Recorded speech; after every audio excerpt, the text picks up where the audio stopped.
Ndị be anyị ndewonu. Ọ bụ Ada Igbo na-ekwu na Igbo Media. N'Igbo Media, anyị na-ewetara unu ọtụtụ ozi gbasara ihe na-emegasị na Biafra Land, n'ala Igbo na mba ndị ọzọ. N'ụbọchị nke taata, o nwere ihe bịara n'iru akwụkwọ anyị nke anyị ga-agụpụtara unu n'ụbọchị taa. Anyị gụpụtachaa ya, unu egee ya ka ọha n'uju. Ị ga-esie ya, ị drọpụọla your comment, like kwa this our video and gbasakwa ya ka o ruo ụmụnna anyị n'ebe dị iche iche arụ. This is according to Biafra activist wetara ozi n'iru akwụkwọ as he quoted, "Breaking news, USB reacts, tension increases as Indigene bill pass second reading, submitted for constitutional review." Ya bụ ozi ka anyị ji wee bịa tata na Igbo Media. Ị ga-esie ya bụ ozi, gbaa mbọ gwa ihe iche na comment section ma gbasakwa ozi a ka ozi a rute ụmụnna anyị n'ebe dị iche iche aka. Ngwa gere ya ka ọha n'uju. Honorable Benjamin Kalu and co-sponsored by Honorable Ginger Onwusibe, Honorable James Faleke, Honorable Blessing Amadi, Honorable Regina Akume, Honorable Khadija Bukar Ibrahim, and Honorable Abdusamad Dasuki. James Faleke. You see, when I tell you that most of these lawmakers and politicians are not speaking up against these bills, the one that even pay me the most is that Benjamin Kalu, Ginger Onwusibe, and also Honorable James Faleke. This is a bill. Let's look at the bill.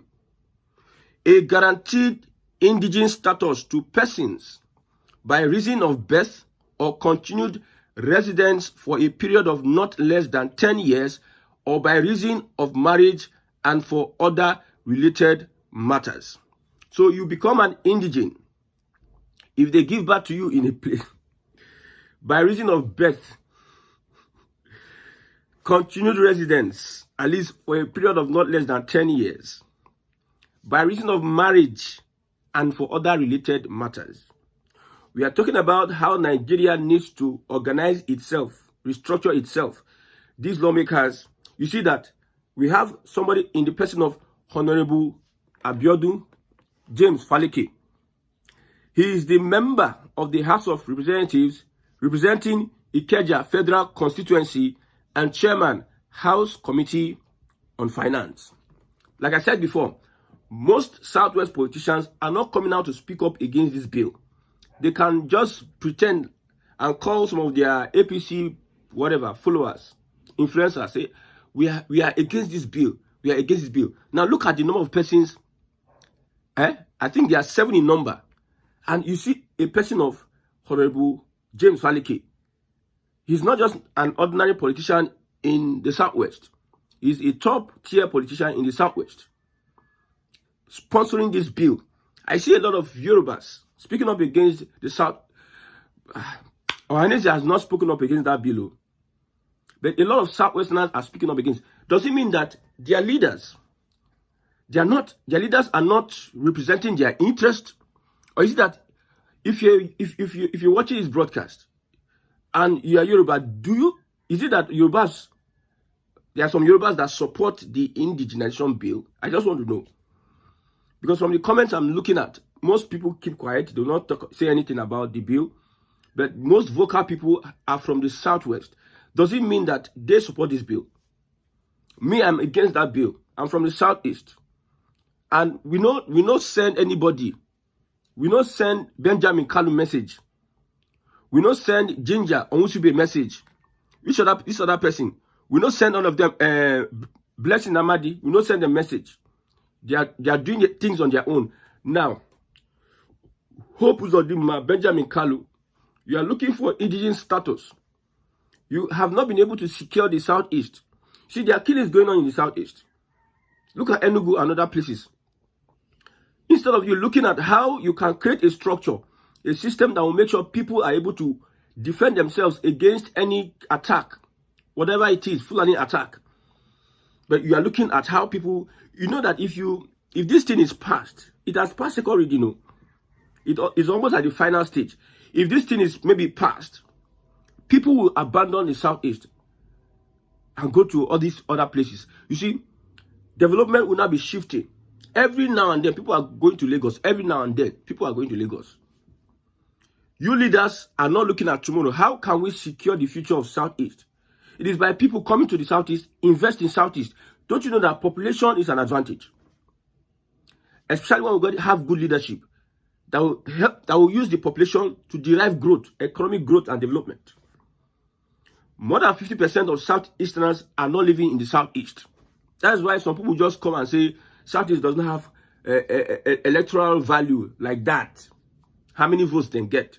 Because most of the people are leaving the Southeast from one point to another, either to the Southwest, out of the country, just abandoning the Southeast until Fulani comes and take over.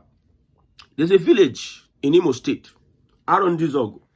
Somebody sent me a video of how, according to the video, Fulani just came into the place.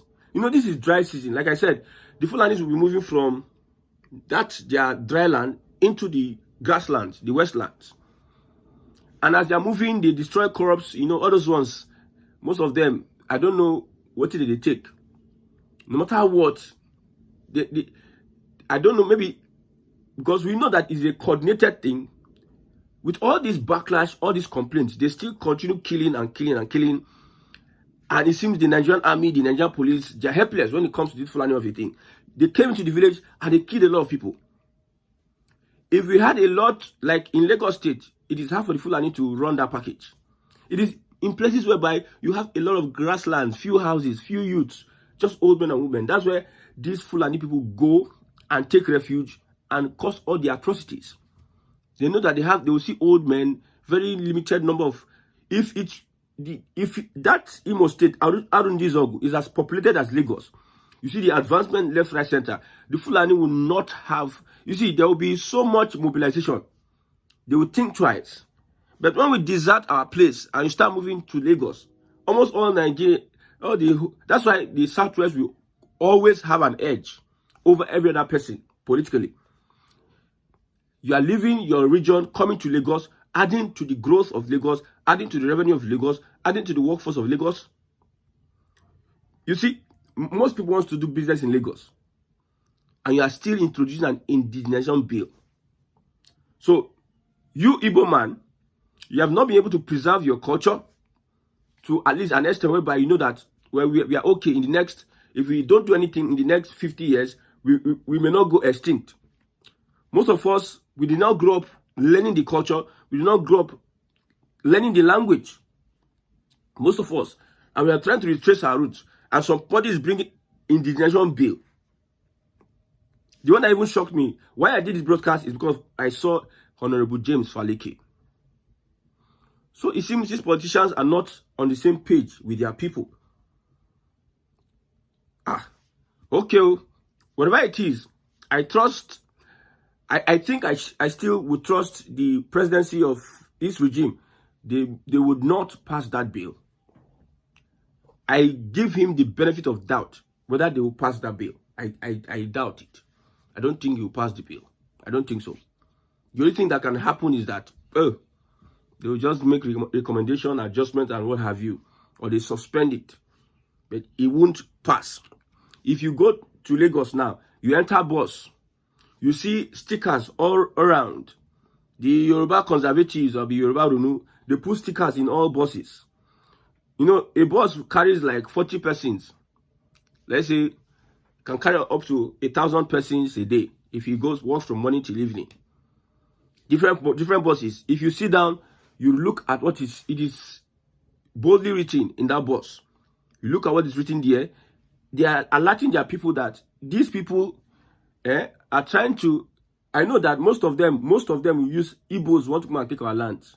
Sorry, it is not Igbos, it is the politicians. And mind you, Honorable James Faleke is part of those that are sponsoring this bill. So if you want to push your propaganda, push your proper propaganda. And let me tell you, Honorable James Faleke is part of those that are sponsoring this bill. So people that want to take over lands, the generation of Igbos that have risen now. I went to my place. See the young man that is a mayor in Isukwato. Look at what he's doing. Creating awareness. Making sure that everybody is...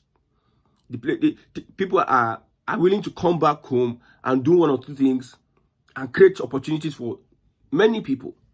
Young people are rising up. So all these old men, you know, politicians, all of them are the same thing. I've told you before that these guys don't send anybody. These guys are demonic and occultic people that have no conscience. They can do anything for money. They don't send you, don't send anybody.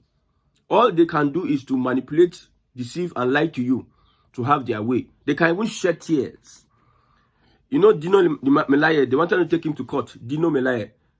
Should no be person will faint. Person will do like say get accident. Ayo fire. These are typical attitudes of politicians. That's why I said so people that are supporting, okay, you are supporting a politician because of he's using Yoruba sentiment to get into power, and you think that politician send you, they never show your true color. A politician will only align whenever it aligns with his interest.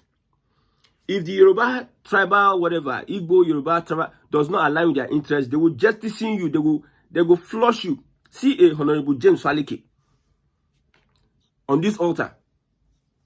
Look at Aregbesola, close ally of Tinubu. Look at Aregbesola, look at Tinubu, and tell me that politicians cannot dish you out at the end of the day. So the whole thing is that these lawmakers are disconnected from their people. But at the end of the day, it is not going to work. You want to start another civil war. Imagine somebody is born in Ijebu-Ode, and as a result of him getting married to an Ijebu-Ode person, whether male or female, or he was born in Ijebu-Ode, he becomes an automatic indigene of Ijebu-Ode. He will be dragging rights. You know, there are some Igbo people, some Delta people, some Calabar people, some other people that can speak the language very well. I know people that can speak the language very well. You'll be dragging the same rights with these people. Conflict of, I don't know how to put that word. You see, when you have mixed breeds and everything, it's just like GMO. You carry this gene, just fix up. You modify it to another level of gene. The true blood. You see, in the UK, the queen and the king, when they do their marriage, they look for true blood. They preserve old culture and tradition. The Indigene bill, I'm not talking about Honorable Khadija Bukar Ibrahimu or Honorable Abdusad Samad Tasuki. I'm talking about the Southwest politicians that are pushing this. I know that when this regime goes off, all these guys will be irrelevant. I'm telling you. Just that it is the Tinubu regime that is like shielding these people. The Tinubu glory is what is shielding these people. Without the Tinubu, we don't know who be Benjamin Kalu. This Honorable Ginger Onsibe, you rode on the platform of the Labour Party and look at where you are supported. You know, the Labour Party during the last election, people took advantage of the fact that the wave, everybody doesn't want the APC, the wave, people just latched onto Labour Party, pretended and did as if they are competent, capacity, integrity, whatever. They entered. At the end of the day, in no reach 1 year, most of them are decamping from Labour Party to the same APC. Because there's nothing they have to offer. There's nothing, no ideology, no strong character, nothing these people have to offer. So it's unfortunate. Now, let's move on. Former governor of Borno State, Senator Ali Modu Sheriff, says that according to information, any moment from now, Peter Obi will return to the PDP and run as a presidential candidate. Let me read it. The information available to me is that at any moment from now, Peter Obi will return to the PDP and run as a presidential candidate under the PDP. That is from Senator Ali Modu Sheriff, former governor of Borno State. Now, I tell you, political propaganda, now you go finish Noto. Political propaganda, now you go finish Northern Nigeria. I don't think Wike will allow Peter Obi get the presidential ticket in the PDP. PDP desperately needs a heavyweight politician to fly their flag in 2027. And Peter Obi somewhat offers that, but Peter Obi returning to grab the ticket will be a betrayal of those who stayed behind to make PDP work. The very issue that caused the destruction of the party in the first place. Well, I'm shocked that PDP is still seeing itself as a party that is standing. People that said, you know, the other time, Tinubu told Wike, you are welcome to join the APC. I think that's a trap. If Wike joins the APC, his relevance, that's my opinion. I don't know what your opinion is. You see, characters like Wike, you see the governor of Osun State, Adeleke, because of Oyetola doesn't want him to come, and he comes and becomes the leader of the party, and he's there. So that conflict of interest, Wike getting into the APC, there will be so much conflict of interest. So many. Ngwano, dalo nini no umunnem dikun sinesera ni Igbo media. Gịnị kunu nwere ikwu na nkọwa nke unu gbasata maka ihe unu n'iru akwụkwọ n'ụbọchị uhuruchi nke taa. Gwa ya ife iche n'ụdị nke gị. Deela ya n'akara kọmentị ka mara ihe i chere. Ma chetakwa tụsa ya bụ ozi ka o were ụmụnne anyị ndị ọzọ ntị. Ndewo na ụmụnne m ka emesịanụ.